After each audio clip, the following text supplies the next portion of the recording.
My husband's smartwatch synced to our shared family tablet by accident. I was not looking for anything. I was checking the weather. Instead, I saw his location history. 6 months of Tuesday afternoons. Same address. 2 hours every single time. Tonight, every single story is about the exact moment someone discovered their partner's affair. 5 discoveries. 5 lives changed in a single instant. This is the part that gets me every time. Let me take you back to where each of these stories started. My name is Rebecca. I am 39 years old. I live in Charlotte, North Carolina, and 10 months ago I discovered my husband's affair through a location history that appeared unexpectedly on our shared family tablet, a device we used primarily for household calendars and our children's schoolwork. When his smartwatch synced to it by mistake following a software update, revealing 6 months of detailed location data that showed a consistent pattern I had never had any reason to suspect. My husband's name is Gregory. We had been married for 12 years, and I want to describe the specific moment this discovery occurred, because I was doing something entirely mundane, checking the weather forecast on our family tablet before planning our children's outdoor activities for the following day, when a notification appeared that I did not immediately understand, a location tracking summary from an app one did not recognize as one I had ever installed, clearly connected to Gregory's smartwatch rather than anything I had set up myself. I want to describe what I saw when curiosity led me to open this notification further, finding a detailed log of location data spanning approximately 6 months, organized by date, showing a strikingly consistent pattern. Nearly every Tuesday afternoon, for a duration of almost exactly 2 hours, Gregory's smartwatch had recorded his location at a residential address I did not recognize, a pattern that stood out immediately against the otherwise unremarkable, expected data showing his usual movements between our home, his office, and other ordinary destinations I recognized without concern. I want to describe the specific dread of looking up this unfamiliar address, finding it corresponded to a single-family home in a neighborhood roughly 20 minutes from Gregory's workplace, close enough to represent a plausible lunch hour detour but far enough from anywhere I had any reason to expect him to be during what he had always described as ordinary Tuesday afternoons handling routine client meetings. I did not confront Gregory immediately, instead spending the following week quietly gathering additional information, cross-referencing the specific Tuesday dates against Gregory's own calendar entries, which consistently showed generic client meeting blocks that provided no actual client names or specific business justification for these 2-hour windows, discrepancies that had never previously caught my attention but that now seemed, in retrospect, obviously vague in ways that had allowed this pattern to continue undetected for half a year. Update 4 months later. I confronted Gregory with the printed location data after that week of gathering additional context, watching him move through the familiar progression from denial to acknowledgement once the specificity of 6 months of Tuesday afternoons at the same address made continued denial genuinely impossible to sustain. The affair, it turned out, involved a woman named Christine who lived at that address, someone Gregory had met through a professional networking event approximately 7 months earlier, a relationship that had escalated quickly into these regular Tuesday meetings that Gregory had scheduled with what he described, once finally forced into honesty, as increasingly elaborate care to avoid exactly the kind of accidental discovery that ultimately exposed everything. I filed for divorce within the following month, and the process has been relatively straightforward given the clear documentation the smartwatch data provided, evidence that removed any possibility of the kind of extended denial or gaslighting I have heard other women in similar situations describe experiencing. Our children, ages 9 and 12, have been informed in age-appropriate terms about our separation, and I have worked closely with a family therapist to help them process this transition as constructively as possible, while privately continuing to process the strange, almost absurd nature of discovering a 6-month affair through a technology glitch during what began as an entirely ordinary weather check. A smartwatch revealed what Gregory had been carefully hiding, and just like Rebecca discovered her husband's affair through an accidental technology sync, the man in story 2 discovered his through something equally accidental, but this time it was not a device. It was a mirror in a place he never expected to see. His wife's reflection. Wait, this is the part that gets me most. Here is what he saw. My name is Marcus. I am 42 years old. I live in Kansas City, Missouri, and 13 months ago I discovered my wife's affair through her reflection in a restaurant mirror, glimpsed unexpectedly while I was having dinner alone during a business trip that had unexpectedly ended a day early, seated in a way that positioned a large decorative mirror directly in my line of sight, showing a reflection of a table behind me where my wife, who I believed was home managing our household during my absence, was clearly and unmistakably present, engaged in what was obviously an intimate dinner with a man I did not recognize. My wife's name is Sandra. We had been married for 15 years, and I want to describe the specific circumstances of that evening, because my business trip had concluded unexpectedly early due to a canceled final meeting, prompting me to catch an earlier flight home rather than staying the additional night I had originally planned, arriving back in our city with several hours before I intended to surprise Sandra by returning home ahead of schedule, choosing to have dinner alone at a restaurant near the airport before heading home. I want to describe the specific moment of recognition, seated at a table with my back to most of the restaurant, glancing up at a decorative mirror positioned to create the illusion of a larger dining space, initially processing the reflected scene without full recognition before the specific details, Sandra's distinctive hairstyle, the particular way she gestured while talking, the blue dress I recognized as one she had recently purchased, resolved into unmistakable certainty that I was watching my own wife in real time, having what was clearly an intimate dinner with a man who was not me, in a restaurant we had never actually visited together, suggesting this was not some innocent business dinner that happened to occur in a public place I might have simply missed hearing about. I want to describe the strange, almost paralytic quality of that moment, sitting perfectly still at my own table, watching my wife's reflection laugh at something this unfamiliar man said, reach across the table to briefly touch his hand, engage in the specific physical and emotional intimacy that I recognized, even from a mirror's reflection, as fundamentally different from any ordinary business or friendly interaction, understanding, before I had gathered any additional information or confirmation, that my marriage had apparently been operating under different terms than I had believed for some unknown period of time. Update 4 months later. I did not approach Sandra's table that evening, instead paying for my own meal and leaving the restaurant before she noticed my presence, needing time to process what I had witnessed before deciding how to proceed with what I understood would be an enormously significant confrontation.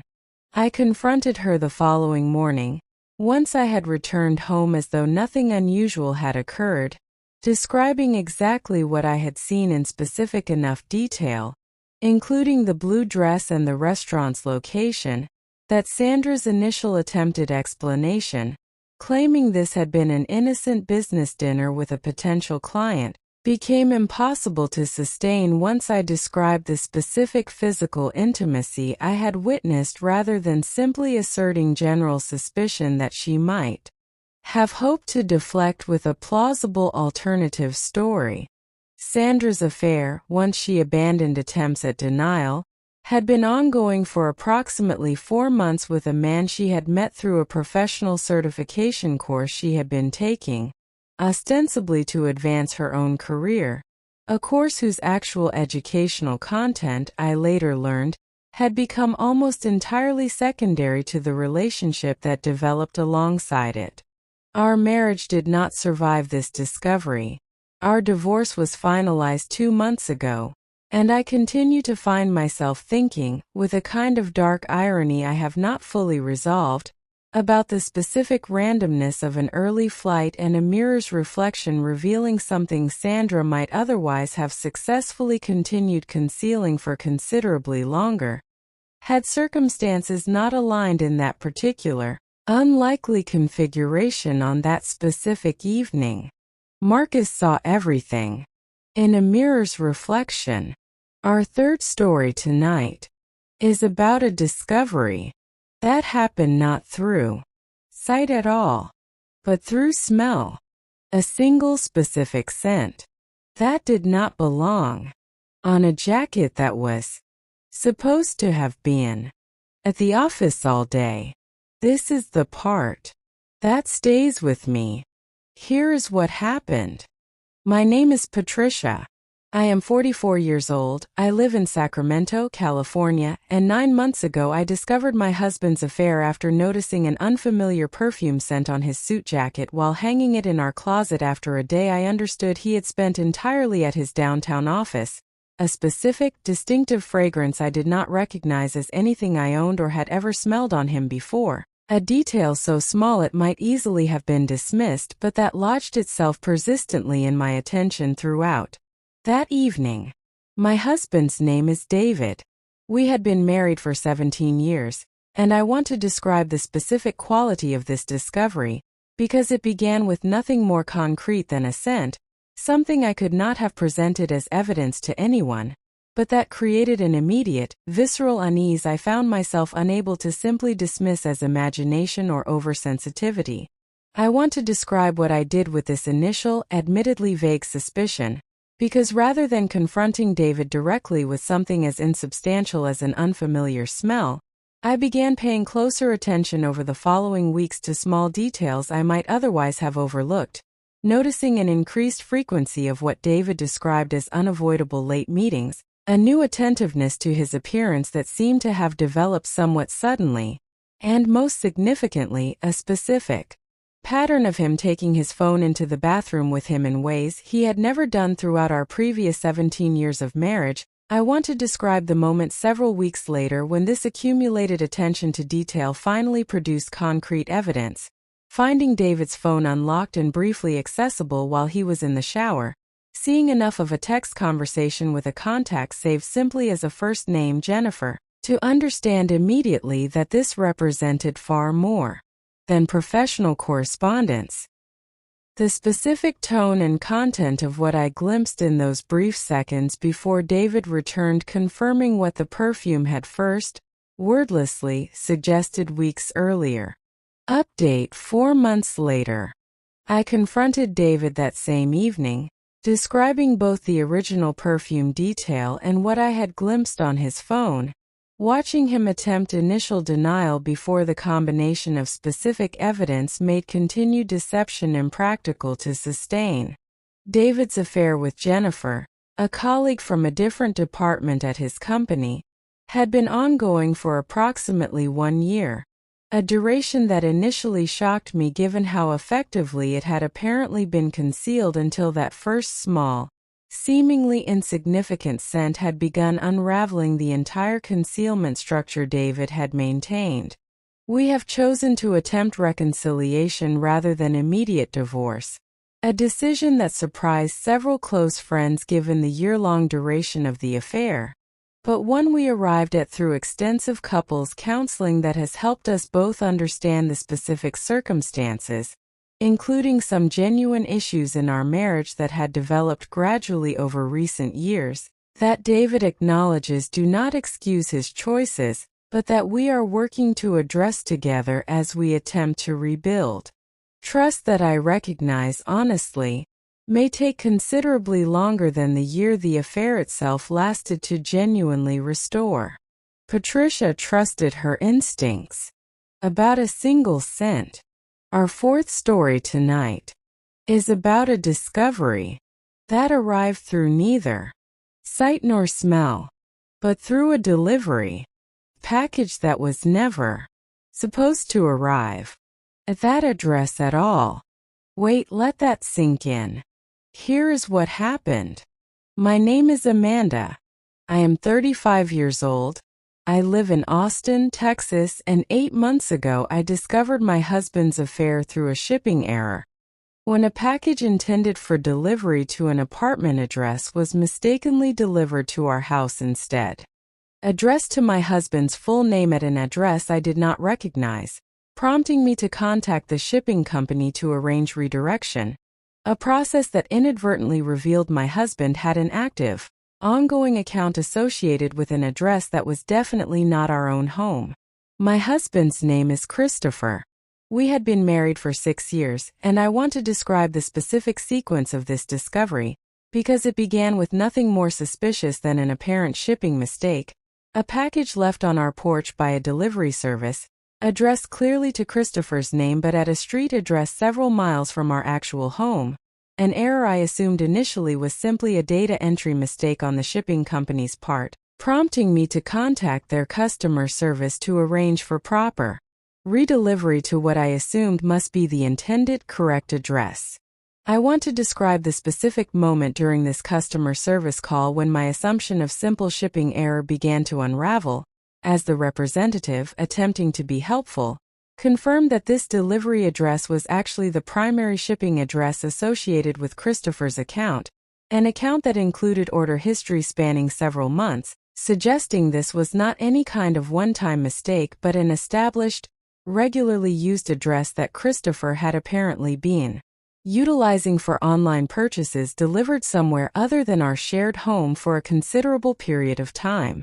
I want to describe what it felt like to end that call and sit with this unexpected information, understanding that my husband had an established relationship with an apartment address I had never once heard him mention, an address significant enough that he was having packages regularly delivered there rather than to our own home, a pattern that suggested far more than any innocent explanation I initially tried to construct for myself in those first confused moments. Update 4 months later.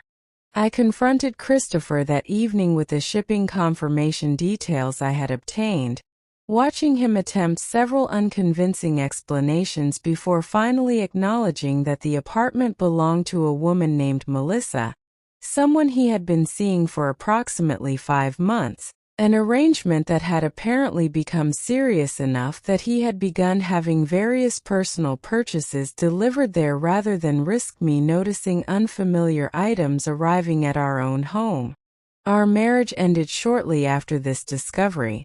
Christopher moved out within 2 weeks, and our divorce was finalized just last month, a process complicated somewhat by the relatively short duration of our marriage but ultimately straightforward given the clear evidence the shipping error had provided, evidence that made any attempt to minimize or deny the affair's significance essentially impossible to sustain once confronted with the specific, undeniable documentation of an established pattern rather than any single isolated incident.